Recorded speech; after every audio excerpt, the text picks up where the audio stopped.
Kaitlyn Donnelly, and today I'm going to teach you about antibiotics. Have you ever had an infection that looks like this? Or even this? If you have, then you've probably needed the help of antibiotics. Before the late 1800s, there was no cure for infections. We didn't even know that bacteria causes infections. Due to the determination and research of a few scientists in the 18 and 1900s, we now know what causes infections and how to cure them. Do you remember in history class when you learned about the bubonic plague? Well, all of those people who died could have been saved if there were antibiotics.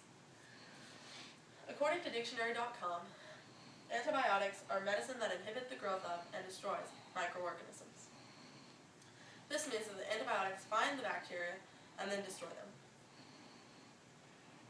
When I was in 3rd grade, I used to get strep throat all the time, and through the help of antibiotics, and only antibiotics, could I be healthy again. Ever since I can remember, I have always been interested in helping people who are sick get better.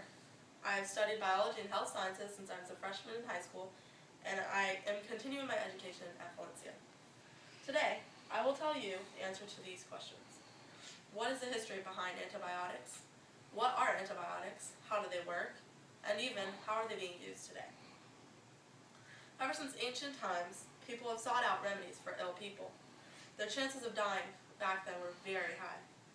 Some people lived after having infections only due to the fact that their immune systems fought them off. In the past, things like medicine men, concoctions made from herbs and other natural ingredients, and even dead animals were used to try and cure people who were sick. The use of mold eventually led to the invention of antibiotics. Europeans used moldy bread on people who were ill, and before they even knew what would happen. According to Dr. Honey from Explorable.com, John Parkington wrote a book on pharmacology in England in 1640. The book included using mold as treatment for illnesses. Also, in 1877, Louis Pasteur found bacteria that killed other bacteria. Many people believe that Alexander Fleming was the first person to create antibiotics. This is not true.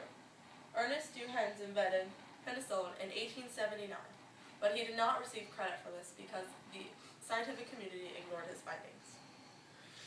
Alexander Fleming earned the credit of creating the world's first antibiotic, penicillin, in his lab almost by accident in 1928 in England.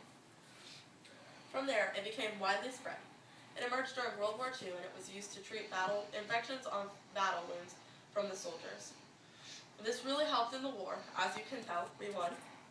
And by the 1940s, it became extremely accessible. Since then, there have been over 100 more antibiotics invented.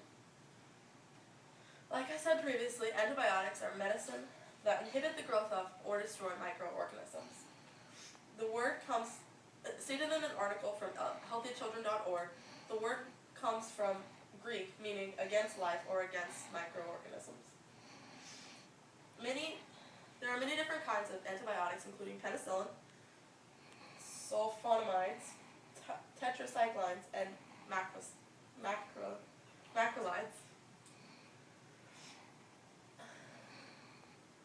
Discovery Health says that antibiotics work to kill bacteria. They only kill bacteria, they do not kill viruses.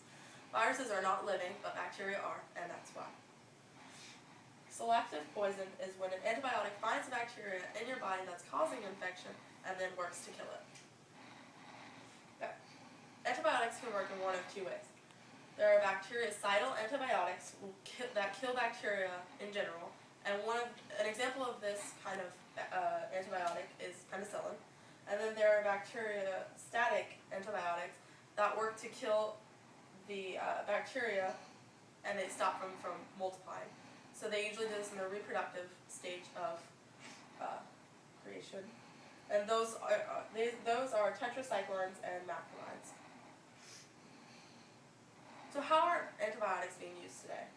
Well, your doctor, if you have a bacterial infection, usually will just prescribe to you the best antibiotic for you and your specific needs. There are a variety of doses and different strengths, and they come in pill form and liquid form for those who cannot swallow pills. Because of all the use of these, we're creating a problem called antibiotic resistance. This comes from abuse and improper use of antibiotics. Basically what happens is people overuse or don't use the correct dosage of antibiotics, and now the bacteria that the antibiotic used to fight is now becoming immune. Some bacterial infections only have one form of antibiotic left to cure them. Scientists are trying to work to create new antibiotics. They are testing new and old forms of antibiotics and mold. They can do this in a variety of ways, but the most common way is Petri dish testing. Petri testing, described by John C. Brown in What the Heck is an Antibiotic, is when an antibiotic and a bacteria colony are placed in the same Petri dish when given time to culture. If the bacteria grows, then it's not an antibiotic, but if the bacteria doesn't grow, then it is an antibiotic. Today, I hope you learn that that antibiotics are imperative to our daily lives. They have extensive background history, and they inhibit the growth of bacteria. Also, I hope you learned that antibiotics are being used in abundance, which is creating antibiotic resistance. So the next time you have strep throat, food poisoning, or any other bacterial infection, think about what makes you better. Antibiotics. Oh, and don't forget, take your required dosage and always listen to your doctor.